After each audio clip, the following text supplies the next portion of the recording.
أعوذ بالله السميع العليم من الشيطان اللعين الرجيم بسم الله الرحمن الرحيم الحمد لله رب العالمين صلى الله على النبي الكريم سيدنا ونبينا محمد وعلى آله وصحبه أجمعين وبعد السلام عليكم ورحمة الله تعالى وبركاته ‘Yan uwana musulmi ine mana barka da wannan lokaci da fatan mun tashi lafiya kuma ina gaisuwa ta musamman da jinjina ga ahalin wannan tasha ma'ana masu bibiyar mu a kowane lokaci guzurin alkiyama tv.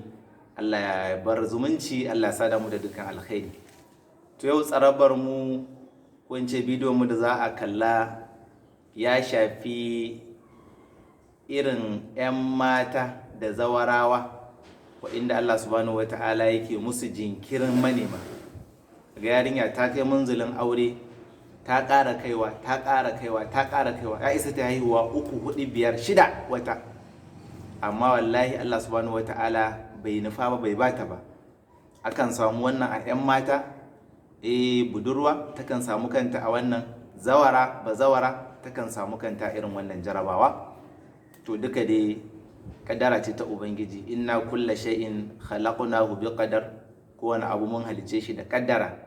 Kuma Allah ya jarabci gidan talaka, ya jarabci gidan mai kuɗi, ya jarabci gidan basarake, kai kowane wuri yana bayyanar da ikonsa yanda ya so haka zai yi, fa'alul lima yurid. To amma tun da ya ce abu hanyar roƙon shi zai amsa, to jama'a ga kaɗan daga cikin irin hanyoyin da ake bi da niyyar Allah subhanahu wataala ya gaggauta ba budurwa ko bazawara manemi. Za ki ga yanda maneminki zai fitittike a kanki, ya tsayu ya kasa ya tsare ya haukace sai an yi, sai dai Allah ne bai ba. Insha Allah tabaraka wa ta'ala game da wannan matsala da take yawan fada ma 'yan mata da zawarawa, ka ga maneman sun tsaya cak, ko al'amarin ya taho kama ya ruguje.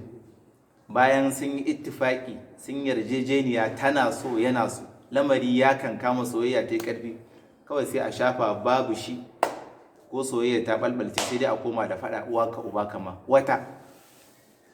To Allah ubangiji ya kiyaye. Kuma wannan jarabawa ce ta Allah. Wata ma da ka kalle ta za ka ga me abin ki a cikinta, babu abin tsana, babu abin kwata-kwata. To ina kike mai irin wannan jarabawas? Buɗe kunnuwa, tara hankali ki ji, waraka ta zo insha Allah. Zaki aure da sauri da gaggawa. Duk yanda zamanki a gaban iyayenki ya jinkirta, ya dade ya kai wani lokaci mai tsawo, kin dade gaban mahaifa, to insha Allah zama gaban su ya zo karshe. Da alqur'ani zaki aiki, wa nunazzilu min alqur'ani ma huwa shifaa'un wa rahmatun lil mu'minin, haka Allah ya ce. Waraka da jin kai shi muke yin wahayin sa na alqur'ani. Duk abinda muka yi wahayin sa ga mutane, to waraka ne gare su, kuma jin kai ne, tausayin mu ne. Dan haka ga wata sura ta cikin alkur'ani da zaki amfani da ita, wadda zaki tawassuli da ita, Allah zai baki waraka, zai ji kanki a dalilinta. Wata sura ce? Ita ce suratu Yusuf alaihi salam. Bismillahir rahmanir rahim, alif lam ra, tilka ayatul kitabil mubin, inna anzalnahu qur'anan arabiyyan, har zuwa ƙarshe. To yanda ake aiki da wannan sura shine, za ki samu alhamis 3. Alhamis ɗin farko ki rubuta suratu Yusuf alaihi salam complete ɗinta baki ɗaya daga farko har ƙarshenta. Amma duk aya kafin ki ta gabanta za ki rubuta wa zayyanaha linnazirin. Duk aya, misali bismillahir rahmanir rahim, alif lam ra, tilka ayatul kitabil mubin, za ki rubuta wa zayyanaha linnazirin kafa 11. tilka ayatul kitabil hakim, inna anzalnahu qur'anan arabiyyan la'allakum ta'qilun, sai ki rubuta wa zayyanaha lin-nazirin kafa 11. Duk ayar da kika rubuta sai kin jona rubutun wa zayyanaha lin-nazirin kafa 11 sannan ki ayar gaba. Haka zaki gama surar. An fahimta ko? To sannan sai ki samu takarda fara karkar, ki rubuta Yusuf.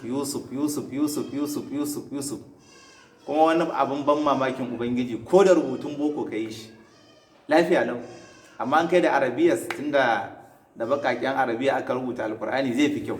Amma ko da wani irin yare ka rubuta, Allah zai amsa.